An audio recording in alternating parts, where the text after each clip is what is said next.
Matthew 26, verses 36 to 46. Then Jesus went with his disciples to a place called Gethsemane, and he said to them, "Sit here while I go over there and pray." He took Peter and the 2 sons of Zebedee along with him, and he began to be sorrowful and troubled. Then he said to them, "My soul is overwhelmed with sorrow to the point of death. Stay here and keep watch with me." Going a little further, he fell with his face to the ground and prayed, "My Father, if it is possible, may this cup be taken from me.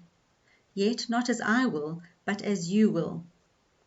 Then he returned to his disciples and found them sleeping.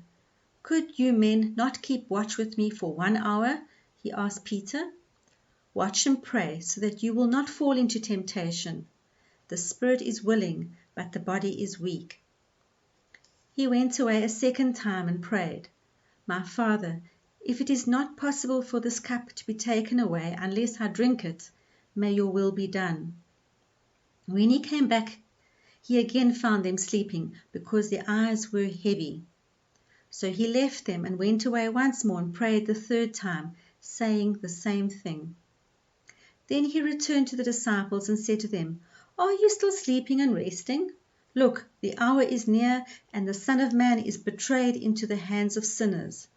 Rise, let us go. Here comes my betrayer." Jesus was overwhelmed with sorrow to the point of death. "I'm so deeply distressed, so deeply disturbed in my spirit that I can die." And Jesus began to sweat drops of blood. This is in fact a medical condition known as hematidrosis. That is, with extreme emotional and physical stress, blood is squeezed from the pores. Interesting to note that the word Gethsemane literally means the olive press.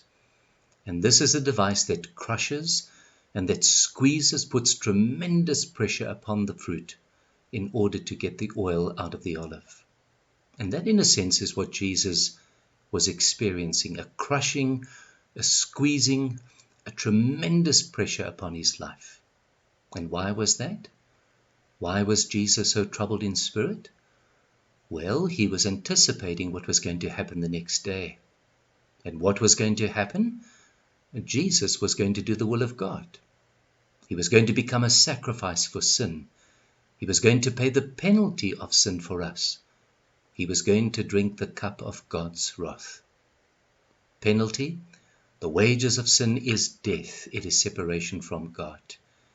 And Jesus knew that he would have to endure death and separation from God on our behalf to be able to set us free.